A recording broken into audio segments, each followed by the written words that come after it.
Hello दोस्तों, स्वागत है आप सभी का स्टेट पीसीएस क्लासेस में। तो हम इतिहास का पूर्वावलोकन कर रहे हैं और जिसमें से हम कल 90 क्वेश्चन तक कर लिए थे, मौर्य काल का 90 क्वेश्चन। तो अब हम आगे बढ़ेंगे और आगे के क्वेश्चन देखेंगे कौन कौन से हैं। तो क्वेश्चन नंबर 90 है कि मेगास्थनीज ने भारतीय समाज को कितनी श्रेणियों में विभाजित किया था। तो इसको जो है उन्होंने 7 श्रेणियों में विभाजित किया था। तो इसका राइट आंसर डी हो जाएगा। आगे बढ़ेंगे। निम्नलिखित में से किस स्रोत में उल्लिखित है कि प्राचीन भारत में दास्तां नहीं थी। तो इसमें जो है मेगास्थनीज की इंडिका पुस्तक में जो है इसका उल्लेख है। नेक्स्ट क्वेश्चन है कि मौर्य समाज का विभाजन 7 वर्गों में विशेष तौर पर उल्लिखित है। तो ये जो है मेगास्थनीज के इंडिका पुस्तक में। नेक्स्ट क्वेश्चन है कि मौर्य काल में टैक्स को छुपाने चोरी के लिए इनमें से क्या दंड दिया जाता था। तो इसका राइट आंसर ए हो जाएगा, मृत्युदंड दिया जाता था। नेक्स्ट क्वेश्चन है कि वह स्रोत जिसमें पाटलिपुत्र के प्रशासन का वर्णन उपलब्ध है, तो क्या है, इंडिका है। नेक्स्ट क्वेश्चन है कि निम्नलिखित में से कौन स्रोत मौर्यों के नगर प्रशासन का विस्तृत विवरण प्रस्तुत करता है। तो इसका भी राइट आंसर बी हो जाएगा, मेगास्थनीज की इंडिका पुस्तक। नेक्स्ट क्वेश्चन है कि मेगास्थनीज की पुस्तक का क्या नाम है। तो इनकी पुस्तक का नाम जो है इंडिका है। फिर से रिपीट हुआ है क्वेश्चन, इंडिका का मूल लेखक कौन है। तो मेगास्थनीज जी हैं। नेक्स्ट क्वेश्चन है कि इंडिका का लेखक कौन है। तो इसका भी मेगास्थनीज हैं। फिर आगे वही क्वेश्चन रिपीट हुआ है। फिर आगे बढ़ेंगे, नेक्स्ट क्वेश्चन देखेंगे। वर्तमान नगर पालिका प्रशासन का कौन सा कार्य मौर्य काल से जारी है। तो जो है जन्म और मृत्यु का पंजीकरण जो है, यही नगर पालिका प्रशासन का कार्य मौर्य काल से जारी है। नेक्स्ट क्वेश्चन देखते हैं कौन सा है। तो नेक्स्ट क्वेश्चन है कि मौर्य नरेशों के बारे में निम्न में से कौन सा कथन सही है, उन्होंने विकास किया था। तो इसका राइट आंसर हो जाएगा ए बी सी, मतलब कि संस्कृति, कला व साहित्य और सोने के सिक्के और प्रांतीय विभाजन, ये 3 कार्य उन्होंने किया था। तो डी इसका राइट आंसर हो जाएगा। नेक्स्ट क्वेश्चन कि भाग एवं बलि थे, तो ये राजस्व के स्रोत थे। नेक्स्ट क्वेश्चन है कि मौर्य काल में भूमि कर, जो कि राज्य की आय का मुख्य स्रोत था, किस अधिकारी द्वारा एकत्रित किया जाता था। तो ये जो है सीता अध्यक्ष द्वारा एकत्रित किया जाता था। आगे बढ़ेंगे और नेक्स्ट क्वेश्चन देखेंगे। मौर्य काल में सीता से तात्पर्य है। तो सीता से तात्पर्य राजकीय भूमि से प्राप्त आय से है। नेक्स्ट क्वेश्चन है कि मौर्य मंत्रिपरिषद में निम्न में से कौन राजस्व इकट्ठा करने से संबंधित था। तो ये जो है इसका राइट आंसर ए हो जाएगा, समाहर्ता। नेक्स्ट क्वेश्चन है कि निम्नलिखित में से कौन मौर्य युगीन अधिकारी तौल माप का प्रभारी था। तो ये जो है पौतवा अध्यक्ष, इसका राइट आंसर हो जाएगा। नेक्स्ट क्वेश्चन है कि मौर्य काल में एग्रोनोमाई अधिकारी निम्नलिखित में से किस क्षेत्र से संबंधित था। तो ये जो है मार्ग निर्माण से एग्रोनोमाई संबंधित था। और नेक्स्ट क्वेश्चन है कि पंकोदक सन्निरोधे मौर्य प्रशासन द्वारा किया जाने वाला जुर्माना था। तो ये जो है सड़क पर कीचड़ फैलाने पर।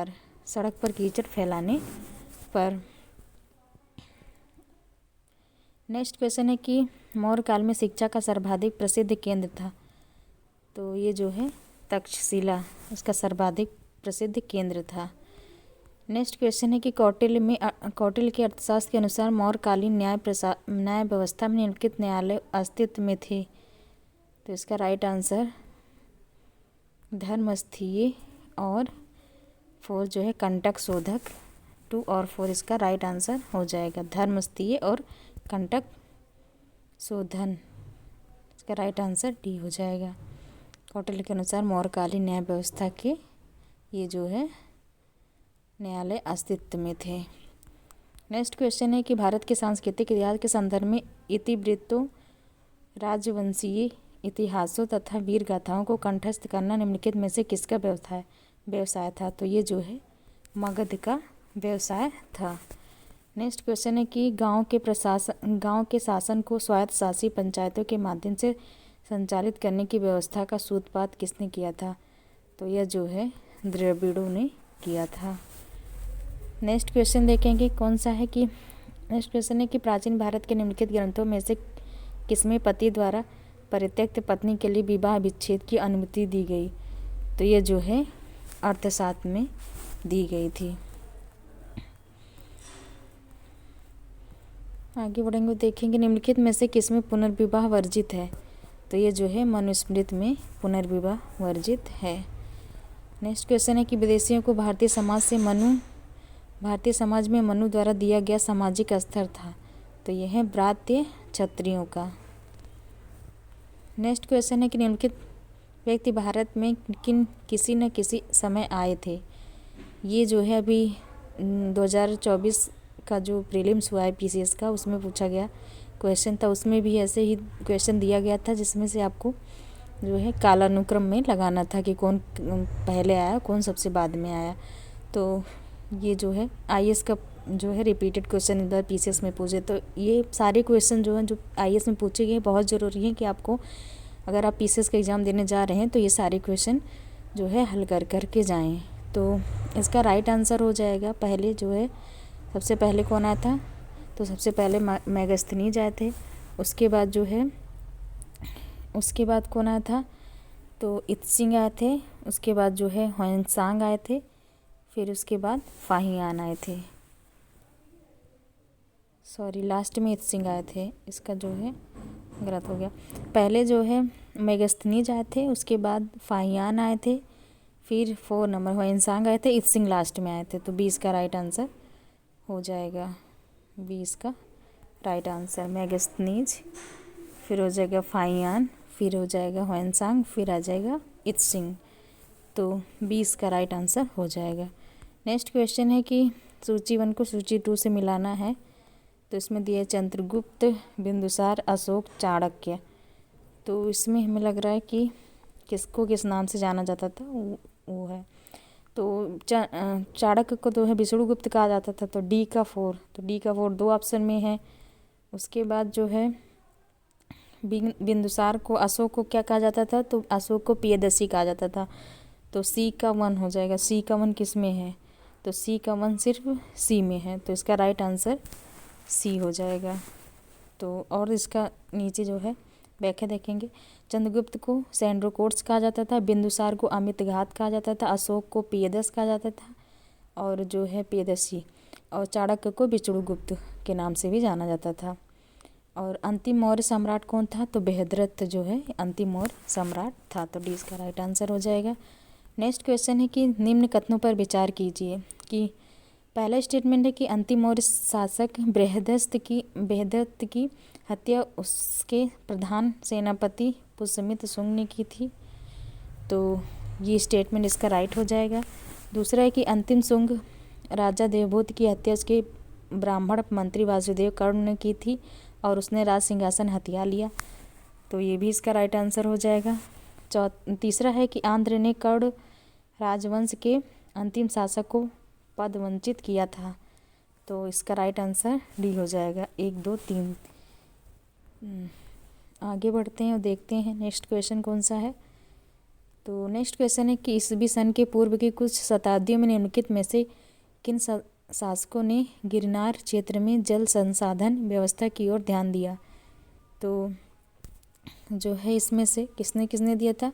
तो चंद्रगुप्त मौर्य और अशोक ने जो है जल संसाधन पर ध्यान दिया था। तो 20 का राइट आंसर हो जाएगा। नेक्स्ट क्वेश्चन है कि जल की आवश्यकता को ध्यान में रखते हुए जिस प्रथम शासक ने गिरनार क्षेत्र में एक झील का निर्माण करवाया तो कौन थे? चंद्रगुप्त मौर्य, जिसको जो है इस क्या नाम था उस झील का? तो सुदर्शन झील इसका नाम था। नेक्स्ट क्वेश्चन है कि निम्नलिखित में से किस अभिलेख में चंद्रगुप्त और अशोक दोनों का उल्लेख किया गया है? तो ये जो है महाक्षत्रप रुद्रदामन जूनागढ़ अभिलेख, जो कि संस्कृत का पहला अभिलेख है।